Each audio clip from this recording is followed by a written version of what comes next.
Don Mazzella here again for Small Business Digest. And we have with us a real entrepreneur, someone who founded a company and then sold it to a bigger company. And now uh, he's growing it even further. Brett Jurgens of Notions, welcome to the show. Thanks for having me. Appreciate it. You're CEO and founder. So, with that as a jumping off point, I'm going to ask you tell us a little bit first about your background, your personal background, then a little bit about your company, and finally a website. Yeah, it sounds great. So, Brett Jurgens from Colorado. We're based in Denver.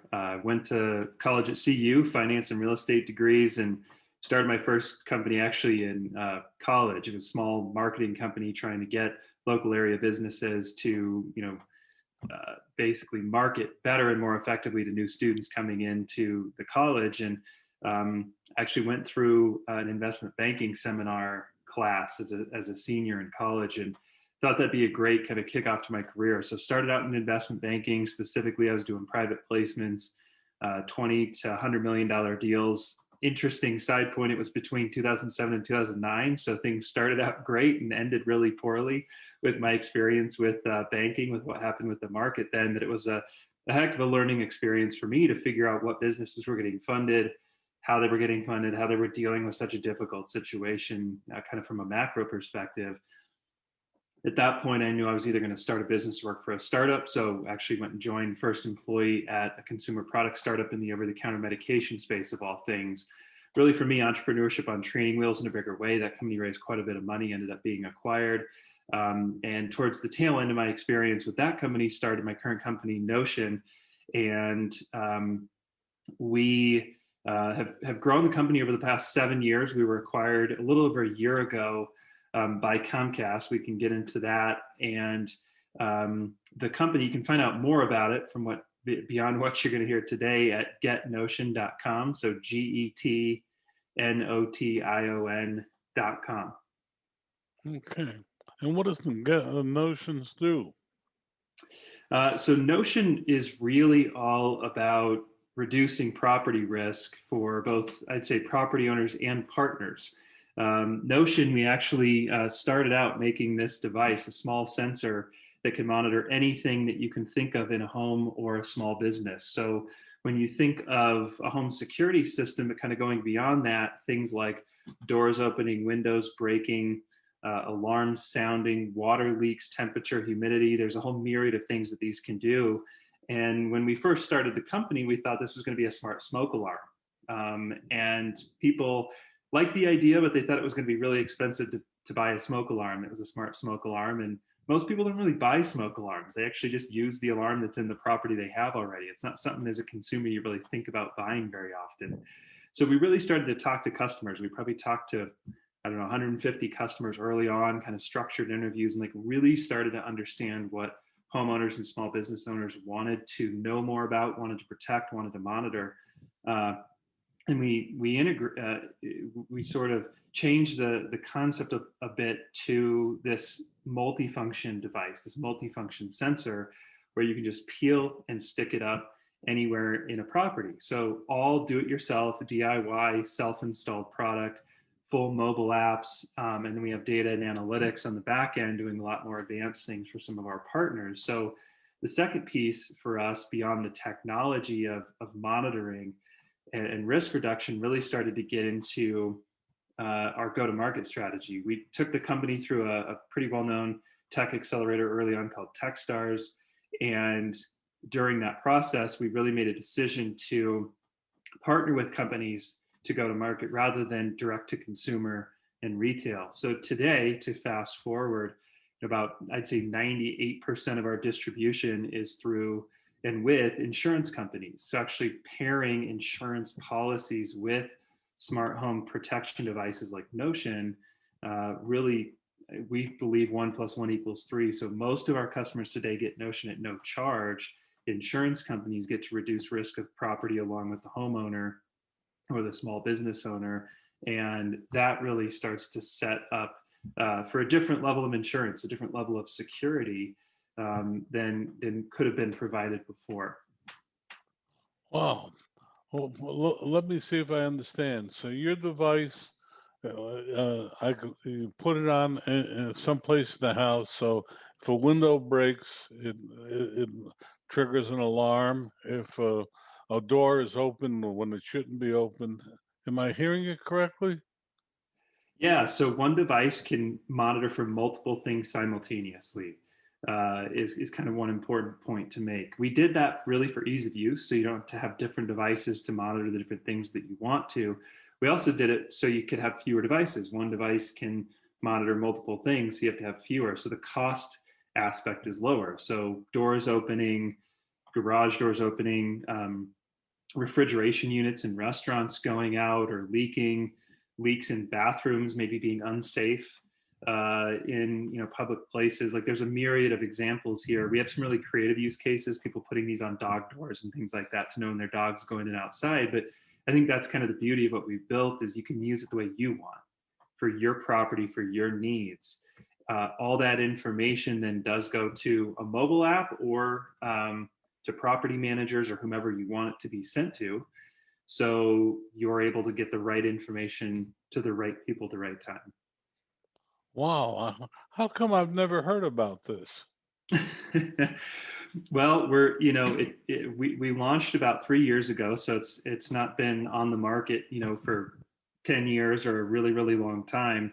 And I think one of the biggest things for us is we really have picked a B2B to C go-to-market strategy, like I said. So coming through insurance products, we do a lot of co-branding, we do some white label work with some of our partners as well. And so we've just had less of a direct-to-consumer kind of marketing presence than maybe some of the other companies that you've maybe heard of in this space, like Ring and Nest and those guys.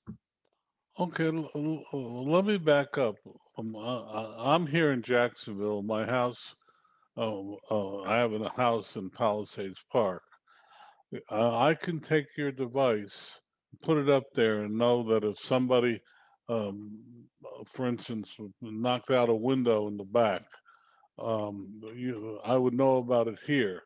Don't know Yep. what I could do about it, but I would know it's here, correct? Yeah, that's absolutely right. So you would get an alert instantly to your phone. One of the biggest things that we like to talk about as well when it comes to property risk, a lot of people think about theft. A lot of people think about those break-in moments. The security industry's done a good job of sort of promoting that as a very serious and emotional thing. But water leaks are actually, one of the largest causes of damage to a home. They happen way more frequently than theft or fire. So I think one of the big things that we always like to talk about and to promote from a property protection perspective is really putting these near water heaters, near washing machines, in the kitchen for the different appliances, the water using appliances you have in the kitchen. And those instantly go to your phone. So from there, you have the opportunity to call the police instantly, to pass on the information to a neighbor. Or we do have an integration with Home Advisor owned by Angie's List, where you can click a button and instantly get a plumber to contact you who's highly rated and available, that's kind of in your area. So you can kind of quickly get somebody to come fix a water leak or a frozen pipe or those kinds of things. Frozen pipe, maybe not in Florida, but I'm in Denver, so we think about some other temperatures some of the time. But all of these things are kind of, going back to the point of specific to what you're worried about, specific to what you want to protect. And again, home or small business, there's a lot of business use cases here that are really impactful for business owners as well. But for instance, I have ADT, Mm-hmm. but it only covers break-in. If I hear you right, you do a more expanded role. Am I hearing you correctly? Yeah, I think I would say it's more expanded and customizable just in terms of where you can utilize these devices, right? So, I think one of the things about traditional security systems is they are most of the time at least promoted this way for break-in and for fire. And so you're protecting kind of the perimeter of a property. A lot of folks use Notion sensors inside the home, right? So a lot of people are using these on medicine cabinets to make sure an elderly parent is up and moving around. Some folks use them on gun safes and liquor cabinets, those kinds of things internally. Those wouldn't necessarily be, traditional home security use cases from a door opening and a motion perspective. And then again, going back to my points on temperature and water, this is a huge area that's sort of, not life threatening. So it hasn't been promoted as much, but really, I always say people should have water leak detection way before they should have a home security system, just because of the likelihood of a water event actually happening in a home, and the amount of money that it costs for that to happen. About somewhere between $8,000 and $10,000 for a water leak typically is the claim that gets filed, and about 2% of homes every year have a water leak claim that gets filed. Those numbers are considerably lower for theft and fire. Could I buy your product someplace? Yeah, absolutely. So, most people can get our product for free from their insurance provider. If we don't have a specific partnership with your insurance provider, again, either on the home or the small business side, you can go to getnotion.com and buy direct, just like you would anything on the internet. The one thing I would add on here, though, is you likely can, and you have to contact your insurance company, but you can likely also get insurance discounts for installing our products. Many insurance companies have smart home product discounts in addition to this home security discounts that they've offered for years. So that would be something else to check into. Well, I just changed insurance people last year, and they did not mention it. So I'm not. I won't mention which one on the air, but Yeah. I will be calling them. But um, but if I bought it online from you, what are we talking about? What's the cost? Yeah, so 5 sensors are usually on our website, kind of list prices $199. Again, I go back to the example of insurance, though. The vast majority of our active users today haven't paid anything for their system, and the insurance companies are really motivated to subsidize the cost of these devices because of the added protection that they provide, because of the data over time that can be used for essentially better insurance and better risk analysis. Well, we'll definitely do that. But you're here also to talk about something else. Am I correct? What's the something else? I think so, but go ahead. No, no. Um, again, I haven't found my notes on this meeting, but you're here because you want to talk about something else. Am I right?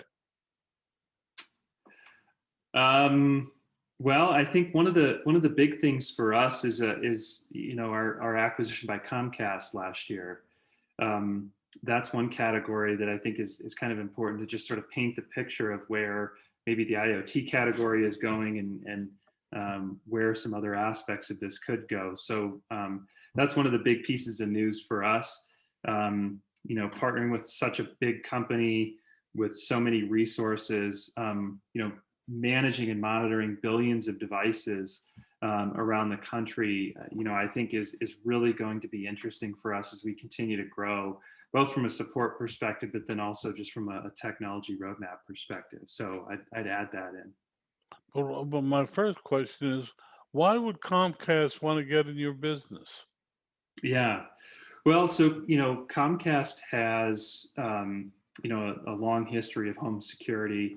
And I think they're always looking for more ways to help people protect their properties. They have a very large Comcast business division where they support businesses. They obviously have a very large footprint in homes. And so for us, and for Comcast alike, anything that they can do to continue to expand the footprint in the home and to continue to expand their relationship with property owners, broadly speaking, to help them protect, is really interesting. They also recently came out with some protection features for internet.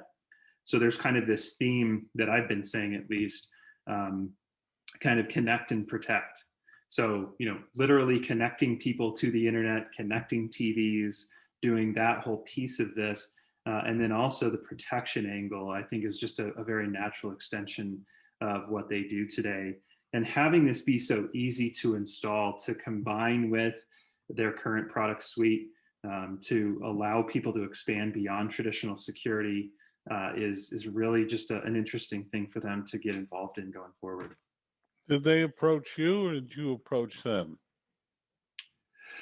We had had a partnership leading up to the acquisition that kind of prompted a good relationship that ended up turning into something that made sense for both the business and for Comcast. Hmm. So, well, let's go back to the beginning. You had a partnership. You obviously have a good product. You excited me. I'm sure anybody that's listening is going to be excited. But now, Comcast is a big company. Why would you want to go with them rather than keep going on your own? Yeah, it's a good question. I think a lot of entrepreneurs sort of face those decisions once they reach a certain point. And we had some good conversations internally about continuing to go down the path, raising more money. We are venture backed, or we're a venture backed company, and for us, having that initial partnership really allowed us to know who we would be working with. That was kind of point number one. So I think a lot of acquisitions happen, and both sides, the acquiring company and the company that's being acquired, may not necessarily know the culture. They may not necessarily know who they're going to be working with as much. In this case, we just had a longer standing partnership there that allowed us to have a better sense for kind of what life would be like after a deal may happen. So that was kind of the first piece. The second piece is we just felt that sort of the alignment with strategy going forward would allow us to grow Notion bigger, faster, with the level of support that we thought we would need at a national level with someone like Comcast. And it's really just about their knowledge of connectivity, their knowledge of how to operate these kinds of operations at scale, and those types of aspects. And they have just a lot of ecosystem partners as well, and a lot of cachet. One of the things I would add too is we work a lot with insurance companies, and insurance companies are by nature pretty risk averse. And so, one of the interesting things after the deal happened, and we thought that this would be the case, is they said, look, we always loved what you did as Notion, and we had a number of pilots running with some insurers at the time, but we never loved that you were a startup because big insurance companies really want to partner with companies that are bigger, oftentimes, that they know are going to be around for the next 100 years, right? So there's a little bit of that aspect too, that we thought it would speed up some of our business development and sales efforts. It definitely has done so. Just being able to come in and say, look, we're Notion, we can move quick, we can still be really innovative, but we're really backed by Comcast, and it's really Comcast kind of knocking on your door now. So there were just a lot of reasons that lined up really well for us, and we were excited about the ultimate kind of future for the business, being a part of Comcast. Before we go any further, your website again for people that want to know more? Yeah, getnotion.com. It's GETNOTION.com. Okay. Well, you're CEO. You're in effect, if you're venture backed, you had other, but you were your own leader when you're a smaller company inside a company like Comcast. The relationship changes. What did you find? Yeah, I think there's a lot of topics to talk about. I think going from kind of independent to owned and still being the company leader. So a long-term friend of mine co-founded the business with me. So for a very long time, it was kind of the two of us with a leadership team running the company, making the decisions, fundraising, managing all of that. And I think one of the things that's been really interesting and unique here is we have been able to maintain quite a bit of autonomy over kind of how we grow the company, and then also our culture. And that doesn't always happen when you get acquired. Sometimes companies kind of get split up. Sometimes they put people on different projects. I'm still, the CEO of Notion. I'm still running Notion. I'm not off doing 10 other things at Comcast. I'm helping with some other great efforts, but I'm really, my job is to continue to grow Notion, as is everybody else's here. And so that has been a really unique part, I think, in this case for us, and a telling piece about anybody else who's talking to Comcast, just coming in and being able to kind of continue to do what we like to do, continuing to maintain our culture. We have a bunch of employees who one day were working at a startup and the next day we're working at a Fortune 50 company. And I think that if all of a sudden we would have been sort of, changed in major ways, I think a lot of those people that kind of have that startup DNA, that smaller company DNA, it would have rubbed them the wrong way, right? That's bad for Comcast, just as bad as it would be for all of our employees. And so when I say we knew who we'd be working with and for, when we had that established relationship prior to the acquisition happening, like we really had a good feeling for what it was going to be like. And I'd say, 95% of that has come true. There's always going to be a few things you don't fully know, but that was part of kind of how we got brought in, and how we've continued to maintain some of that autonomy today has been very important for our culture, and really for our retention. That's been a huge piece of our story in the last year since that deal went through. Well, what about when talking to other entrepreneurs in your situation? They say the worst part is having to ask for the money to grow. Yeah.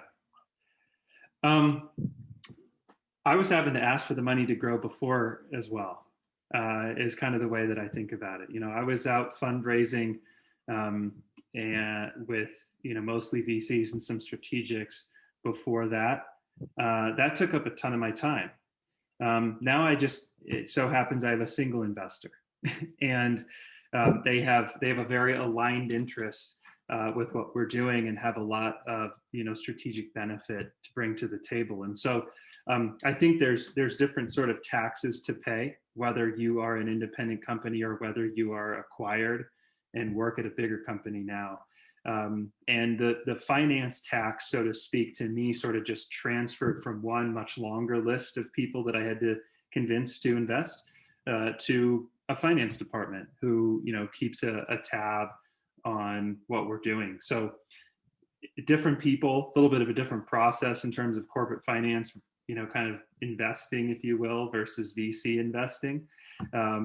But there's also, I think, some benefits to it. And one of those is a long-term view, right? The folks at Comcast have a much longer term view on growth and on the world than some VCs do. So you pay a tax either way, you got to raise money either way, you got to fund businesses either way. And I think it's just shifted a little bit in terms of how we do it, but it's still just part of the job, the way I see it. I've always said that finance people learn only one word: no. Well, I have a finance degree, but I've been an entrepreneur long enough to where I'm trying to say yes almost every day. And look, I think for us, it's just about establishing relationships, just like you would with investors externally. It's the same holds true for folks internally. And I think that there's just a broader view, especially at Comcast, about the things we bring to the table and can accomplish. Not all of those things are always financial day one. There's a lot of things that we've done that we've brought into the organization that have made positive change. And so, I think they're looking at some of that too. Well, let me ask you about the people that you were with before, in the startup and entrepreneurial stage. Have most of them stayed? And if so, have they found any differences? Yeah, so the employees that we've had, we have had about, what would the number be? I think we've had about only 3 or 4% turnover since the acquisition. It's been incredibly low. And it's just a very small handful of people. 2 people actually went and took some jobs, great opportunities at other startups, very early stage companies. They wanted to get back into the 4 or 5 person size company. And so I think that we did a very good job early on of making sure we were very transparent with the group, and there was a lot of benefit for folks to stay. We've really kept the team intact, and we've grown the team pretty significantly since that all happened. And I'm really proud of that. I think it speaks to the culture that we had and the people that we hired in the first place. I don't think that most people at Notion would say that the day-to-day has really changed all that much. The last year is just an anomaly with COVID happening and all that kind of stuff. So there's a lot of weird things, to say the least, that have changed. Just working remote and not being around each other as much. We made a lot of hires in the last 6 months. We've never met in person. That part feels weird to us because we're a very tight-knit startup culture. And we've had to do a lot of things, put in a lot of effort, remotely and virtually that I think people really feel. I think they feel how much effort we've tried to put in to make Notion a great place to be. But I wouldn't say that the vast majority of our employees have really noticed much of a change. Our roadmap is the same, if not accelerated. A lot of the folks that we work with at Comcast now are really just enablers for what we're doing. And our partnership and our sales efforts, those kinds of things are all the same as well. So we really have been left alone to some degree. I think in a lot of the right ways has allowed us to kind of keep doing what we're doing, which has been a really positive thing for, again, going back to that retention point. Brett Jurgens, your website one last time. Yeah, getnotion.com. Okay. Brett, we reached almost the end of our time. What would you like to leave our audience with today? I think a few more points. Ask your insurance company about what they're doing with Notion or even with other IoT companies in the space. There's a lot of great things happening with, home security and IoT more broadly. And there's a lot of discounts that you can get. There's a lot of things around water and temperature that you should be doing to protect your home. And it can be done very inexpensively, whether that's with Notion or some of our competitors out there. There's a lot of great things out there that I think people just don't think about as proactively. So I'll say that point. And, I guess the last point, just kind of at a broader scale, hope everybody is healthy. I hope everybody is safe. I hope everybody is feeling a little bit of excitement getting back into the summer, and hopefully some things get back to normal for everybody. So thanks for having me on the show. I really appreciate it. And to any listeners, feel free to get in touch with us at getnotion.com. On that note, Brett Jurgens, thank you so much.